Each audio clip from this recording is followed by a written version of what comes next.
Hey everyone, Anne here, digital marketer and fantasy author, and we're back to talk about how to write a strong first chapter. There are 5 ways to write a strong first chapter, 5 things you absolutely must include. Those are: the character faces a change in their daily life, the character experiences a loss, describing what the character looks like, hint at or at least introduce the villain, and show the character's main goals. Ready to dive right in? Alright, item number 1. The start of a new era. This is when there's a major change in the character's life. For example, in Harry Potter. Harry Potter starts off as a little boy, little magical baby boy, who starts off at the end of a reign of terror in the wizarding world. Voldemort has just been killed. Spoiler alert, I guess, if you haven't read the beginning of Harry Potter. Voldemort has just been killed, and there's wizards celebrating in the street. Mr. Dursley is someone who prides himself, and his family prides themselves on being normal. So this is really strange for them. They've never seen wizards just out and about. But when that magical baby is dropped off on their doorstep, it has our readers wondering, how will this baby adapt to a life where everyone prides themselves on being normal, when this baby is clearly magical? This actually sets up for how Harry will face the challenges that he'll take in the climax. So while he has to adapt to life as a magical kid in a normal world, how will he adapt to a semi-normal kid in a magical world? You have to read on and find out. The next tip is that the character experiences a loss or is positioned as an underdog. Everyone, including agents, loves an underdog, and in your first chapter, showing your character as an underdog is a really great way to get people emotionally invested in your character.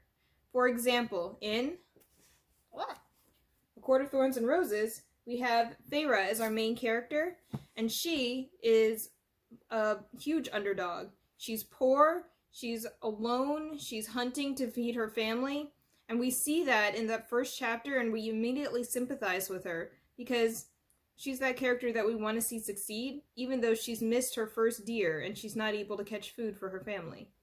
So we're immediately connected to that character, which is why showing your character as an underdog or showing them experiencing loss is a great way to start off your first chapter. Item number 3 is pretty straightforward. Describe what your character looks like. Don't do this with your character looking in a mirror talking about how their beautiful complexion is marred because they're so plain and ugly. Ugh. Because that's a cliche, and also, come on now. Have a little bit of self-confidence. Come on, characters. You got this. You look great. You look fantastic. Item number 4. When you're introducing your first chapter, to write a strong first chapter, you want to make sure that you're introducing your villain or at least hinting at who your villain is. One example that does a really great job of this is in Furyborn by Claire Legrand. Awesome book. The first chapter actually opens with the main character battling the main villain, which is Corian the Angel. And we know that he's the bad guy right off because we already are sympathizing with our main character.